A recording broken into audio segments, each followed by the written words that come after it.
Hey there, everyone. This is Mr. Sample with a different video series. I've been doing the GarageBand one, and now this is kind of a series on music that I think everyone should listen to at least once in their life. Classical music, that is. Uh, Hopefully, you watch this and you learn something. My hope is that after listening to your Spotify playlist while doing homework for the 27,000th time, that you want to listen to something different. And so this is how to, listen to classical music. At least this first video is. Today, when we turn on the radio, Spotify, whatever, we know how the song goes. We know there will be a verse, there will be a verse, chorus, maybe a bridge, and then maybe another verse or chorus. That's the structure of music that we know. What I call popular music or pop music or pop. So not that it's hip hop or pop, but it's popular music. It's what we listen to normally when we're in the car or what have you. So we know that structure. Way back in the day, there was a structure for classical music. And really, it's never changed very much. And it's really into three parts. So first, we have the exposition. And then we have the development. Then we have the recapitulation. 3 parts. Very simple. Now, this is very big picture. When we go in and look a little bit closer, the exposition has a first theme or melody and a second theme or melody. The development, the musical ideas get developed. That's really all there is to say. The musical ideas are developed.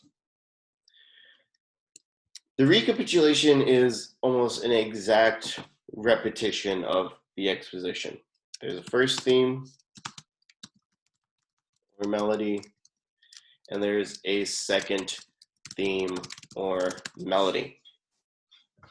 When we look a little bit closer, there's usually some transition material between the first theme and second theme, and then usually some sort of codetta or tiny ending, kind of rounding it off, summing up the exposition. Like I said, the recapitulation is really a repeat, almost an exact repetition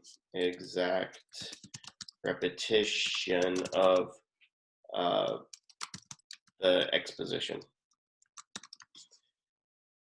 Usually there's some transition material between the first and second theme. Instead of a tiny ending, we have a full-blown coda, which is an ending.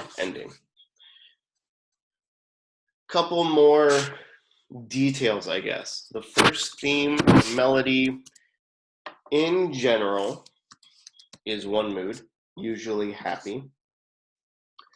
The second theme, in general, is a contrasting mood. So it can be sad or angry or agitated. But usually those ideas are contrasting, and it creates a little bit of tension, a little bit of drama. The development.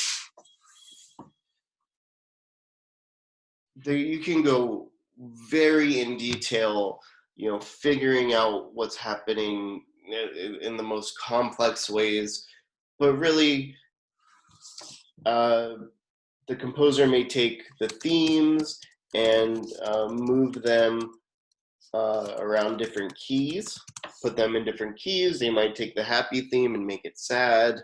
That happens pretty often, actually.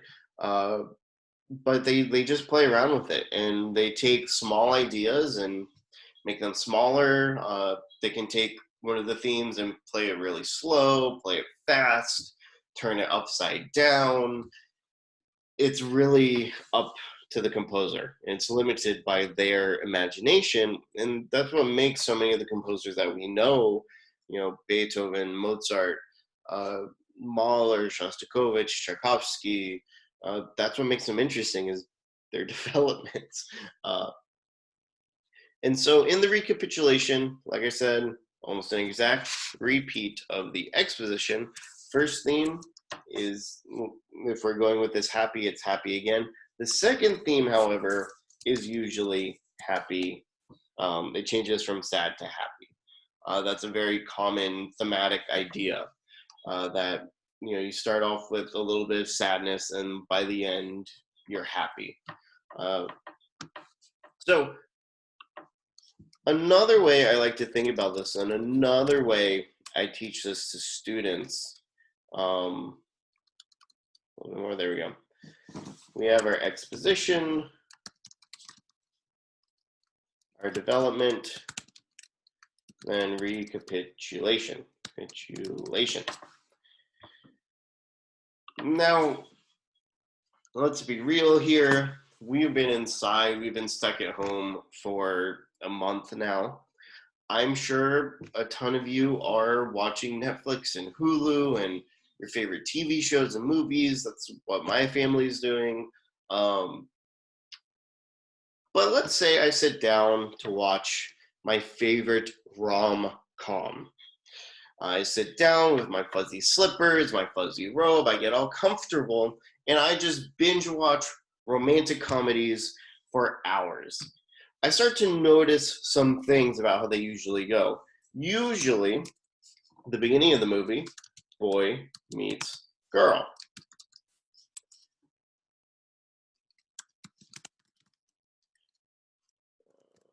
Here's what we'll do. First theme, boy meets girl. Boy meets girl. Only one girl. Then, with the second theme, girl decides if she likes boys.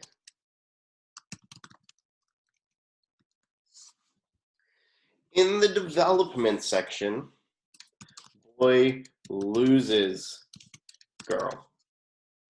And then in the recapitulation, boy finds girl again.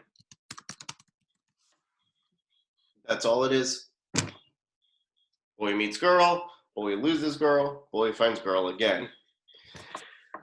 In this development section, this is where the drama happens. There's drama with llamas.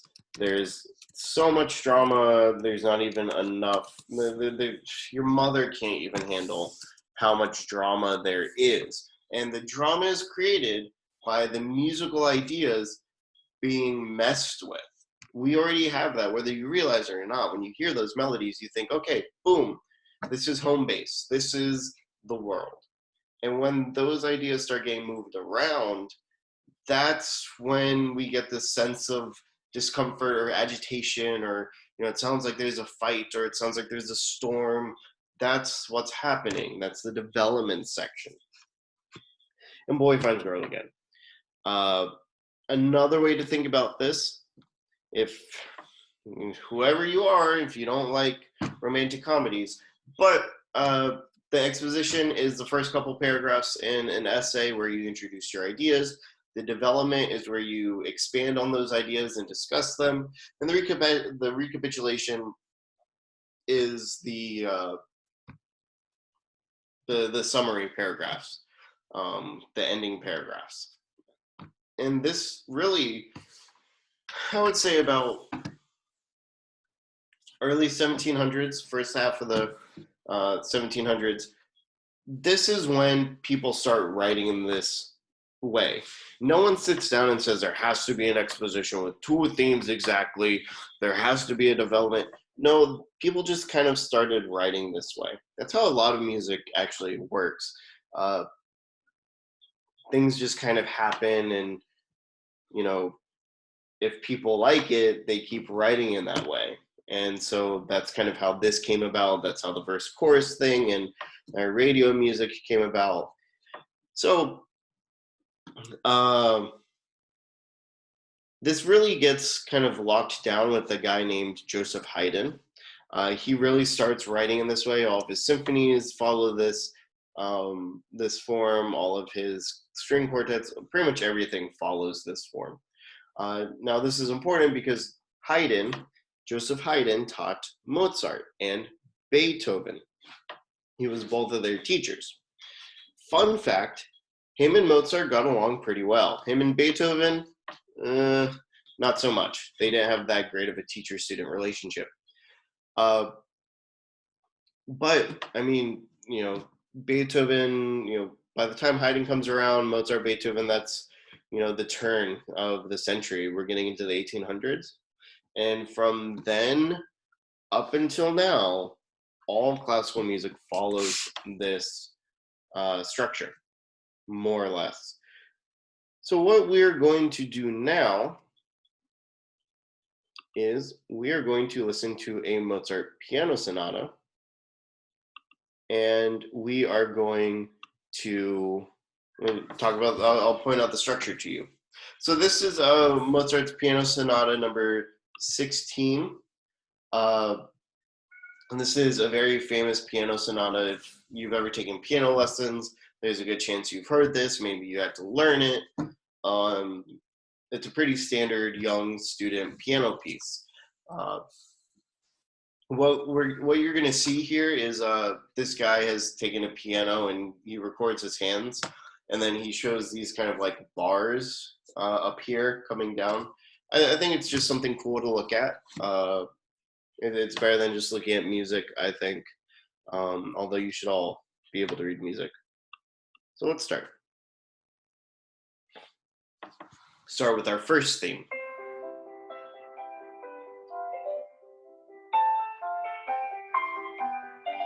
Transition material.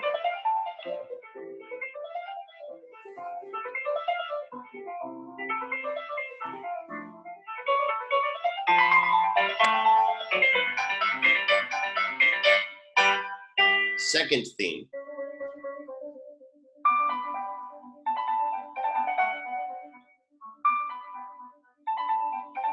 Some transition material.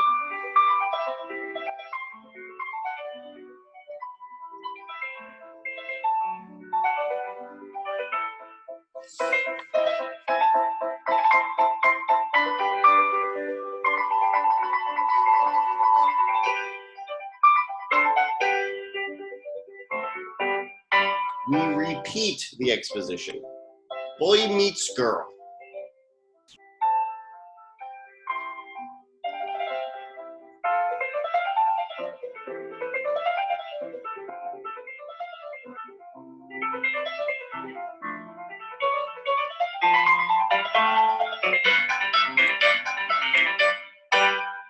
Second theme.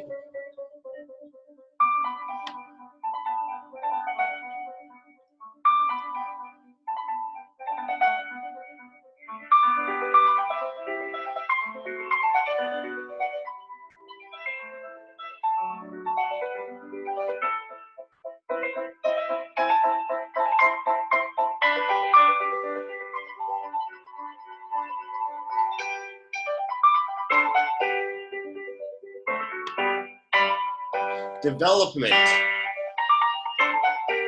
Drama.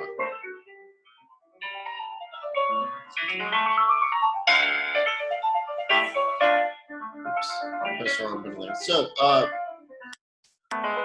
these scales that he's playing, you can see all these short little bars, and he's going up and down the piano. This is what I mean when I say that the musical ideas are developed. If we look at it, these scales and all these fast notes, we heard that. We heard that right after the first theme in the exposition. But it's not necessarily the same scales. They're not really the same notes. It's the same idea, but it's not really the same thing.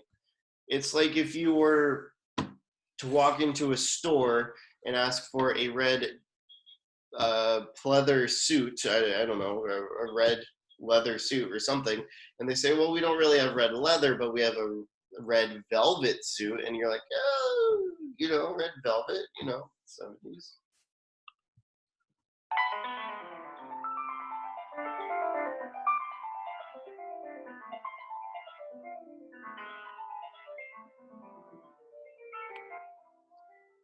Recap.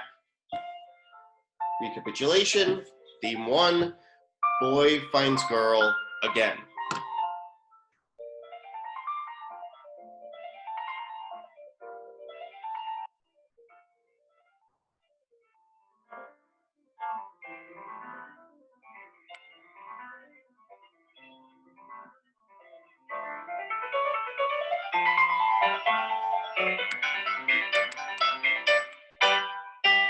Theme 2.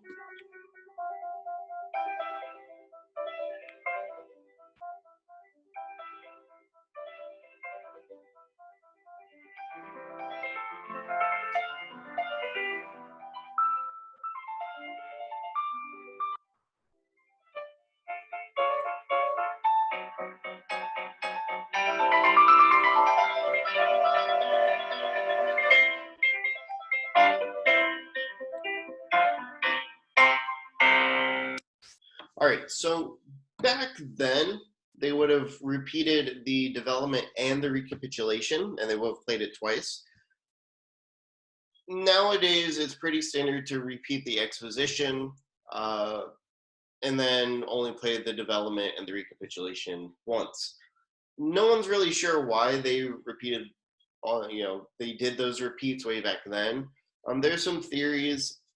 You have to remember that this would have been like party music. You're at a party and it's off in another room, just kind of playing. Someone's playing the piano, and so in the mindset of a gig musician, if you just play the same music twice, that's less you have to prepare, and it's a little bit easier to handle. Um, at the same time, personally, I think they just didn't have anything better to do. I mean, they didn't have TV, they didn't have sports like we do today. And so it was just something for them to do. And if you're not doing this, you're, I don't know, doing nothing, standing. So why not just play it again? I think that's the main, and that's my theory. Um, but that's it. This is a basic structure that all of classical music follows. Um, with some slight differences here and there. And there are other musical forms that people do use, but that's another video.